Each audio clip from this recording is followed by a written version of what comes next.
Alors Les Énervés, c'est un film, là aussi je vous raconterai l'histoire après parce qu'il a besoin peut-être d'être éclairci après avoir été vu, mais Les Énervés, alors il va être dans un état, parce que c'est un film que j'ai tourné en scope, donc c'est un format royal, très beau et tout ça, j'ai eu cette chance.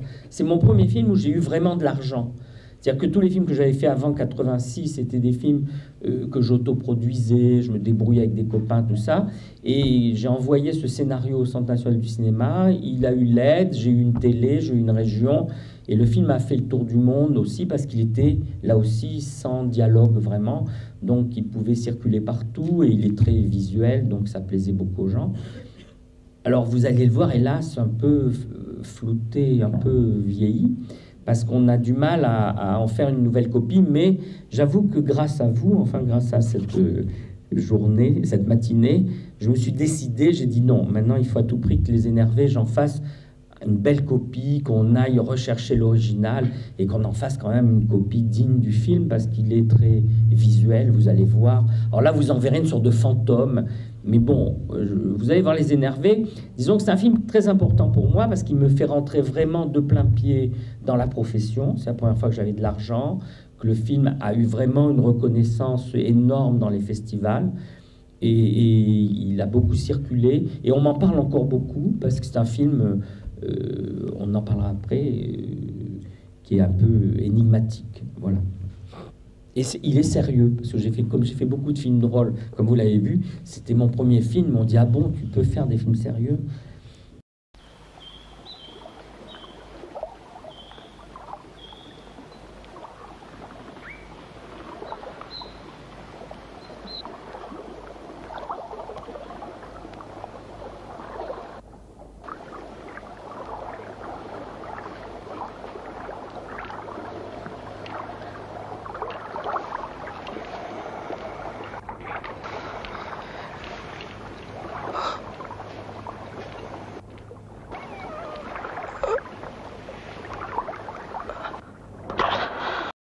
Donc voilà, les Énervés. Alors, donc c'est mon premier film où j'avais vraiment les moyens parce que je crois que c'est une aventure dans laquelle j'aurais pas pu me lancer sans argent parce que d'abord c'est mon premier film en 35 mm, donc qui est le format qui était enfin le format officiel, le format normal pour faire des films.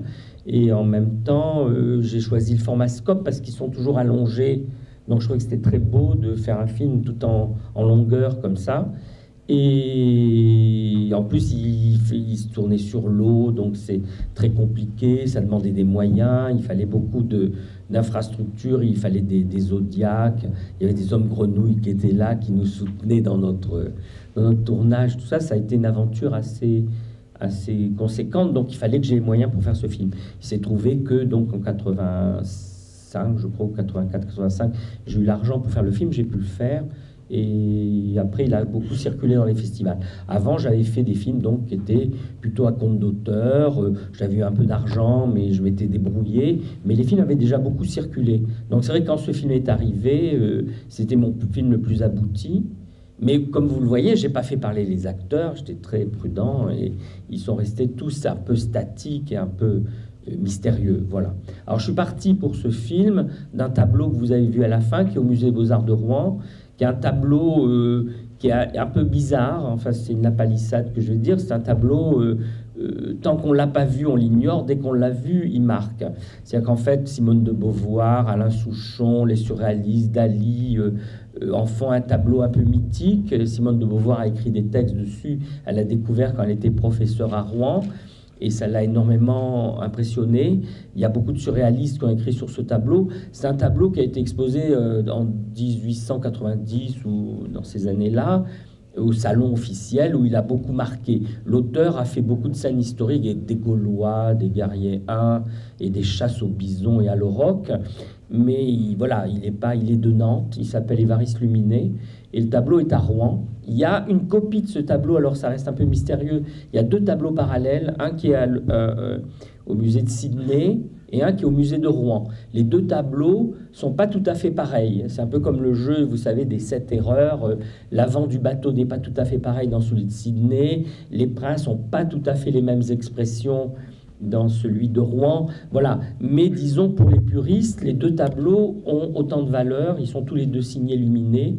Et voilà. Donc, il y a 2 exemplaires du tableau qu'on peut voir, un en Australie, un à Rouen.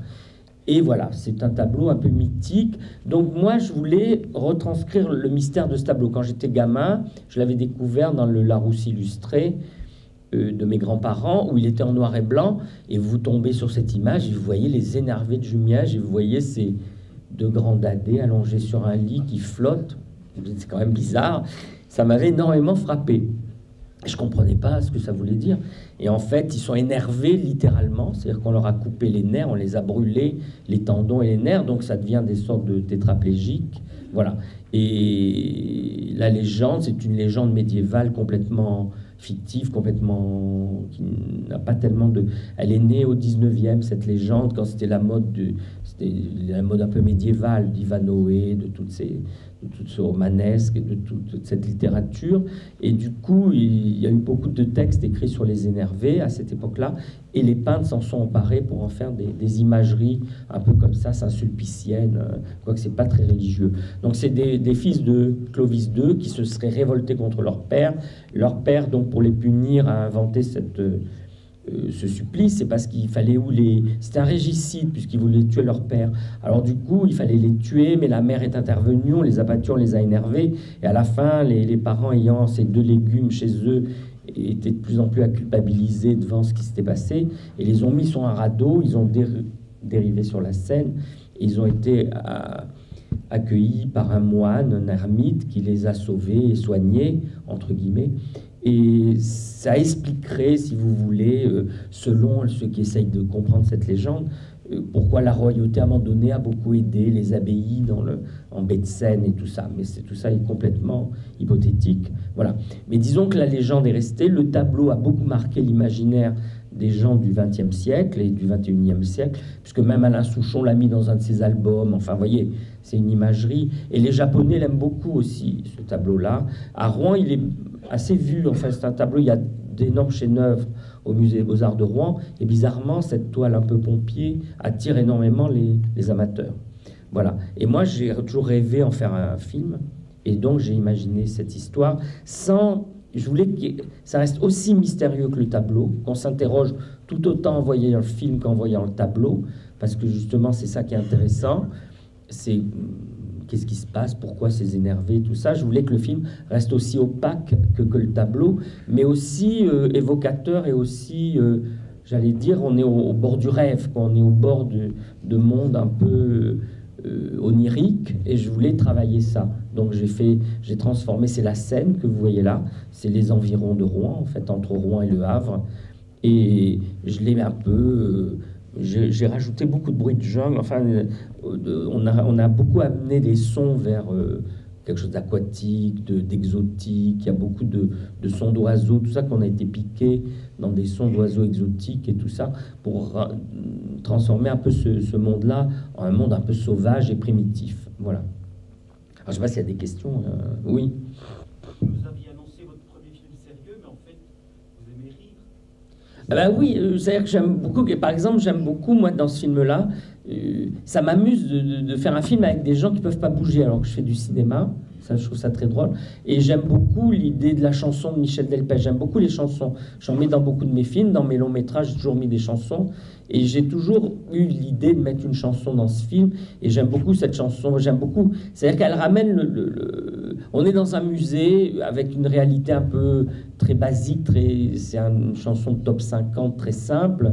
Et c'est bien qu'on l'entende. Et en même temps, la chanson évoque la solitude. C'est quelqu'un qui s'en va loin d'ici. C'est un peu le rêve de tout le monde, de partir, de quitter l'endroit. Et c'est un sujet que je fais dans beaucoup de films. C'est-à-dire qu'en fait, les énervés sont les seuls qui s'en vont, qui glissent sur l'eau alors qu'ils sont impuissants. Et sur la rive restent que des gens à qui il arrive beaucoup de malheur. Apparemment, on est dans un monde complètement de guerre où il y a beaucoup apparemment de drames. Et eux, ils sont indolents, ils ne peuvent rien faire, ils sont impuissants. Et c'est les seuls qui peuvent quitter ce monde-là puisqu'ils glissent vers la mer d'une manière inexorable. Et j'aime beaucoup ces parallèles-là. Vous allez voir dans la peinture à l'huile, c'est la même chose. C'est-à-dire qu'il y a un être statique et des gens qui bougent autour de lui. Là, c'est l'inverse. Il y a des gens qui se déplacent et les autres sont bizarrement statiques, ils sont paralysés, collés sur leur rive parce que terrorisé, parce que décapité, parce que mort.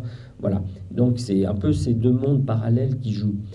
Et la chanson de Michel Delpech, justement, c'est ces éternelles chansons, c'est je veux partir, l'herbe est plus verte ailleurs, allons vers l'exotisme. Enfin, vous voyez, c'est récurrent de beaucoup de chansons et de beaucoup de romans et tout ça. Et c'est ce qu'il chante dans sa chanson Loin d'ici, partir loin d'ici, loin d'ici. Voilà, c'était un petit clin d'œil. Et c'est un peu pour désamorcer le sérieux du film. Voilà, je veux toujours dire aux gens, c'est quand même, on s'amuse aussi avec les codes et avec les règles. J'aime beaucoup ça, je trouve que c'est sain et puis c'est sympathique quoi, aussi. Voilà. Mais il y a eu un gros travail de préparation sur le film, pour les costumes, pour le choix des comédiens. En plus, comme ils parlent pas, comme ils sont là en présence, il faut d'autant qu'ils soient forts, qu'ils aient des visages et des expressions et un charisme fort. Les deux princes, le choix des deux princes a été très important. Surtout que sur la toile, on les remarque, ils sont très violents, quoi. Ils sont très là, quoi, dans tous les sens du terme. Oui.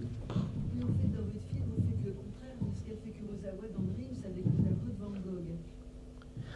Oui, alors, je sais pas, je connais pas bien. On entre dans le tableau dans Dreams, on entre dans le Là, on en sort. Enfin, je veux dire, le tableau s'anime. Oui, c'est-à-dire que là c'est tout à fait l'effet Lewis Carroll. On traverse le miroir, quoi. C'est-à-dire que, et alors, ce qui est très drôle, c'est qu'après, quand on est dans le musée, on utilise un steadicam, c'est une technique pour reculer, qui danse un peu comme si on était encore sur l'eau, vous voyez. Voilà, alors ça, c'est à la fois un défaut, parce que j'aurais préféré peut-être une image plus stable dans le musée, mais quand j'ai revu le film après coup, je dis, mais c'est bien parce qu'on continue à être sur l'eau, c'est-à-dire qu'on continue à flotter. En effet, on traverse le miroir, c'est comme dans Cocteau, quand il traverse le miroir pour aller ailleurs, le tableau est le miroir, quoi. Et c'est l'ermite qui va sauver les deux énervés, qui devient le gardien de musée. On transforme sa capuche en casquette et il devient le gardien de musée. C'est le même comédien qui fait le rôle obligatoirement et qui se penche vers eux et il se penche vers la toile pour mieux la voir, quoi. Donc c'est un jeu de miroir on traverse vraiment la toile. Mais c'est vrai que c'est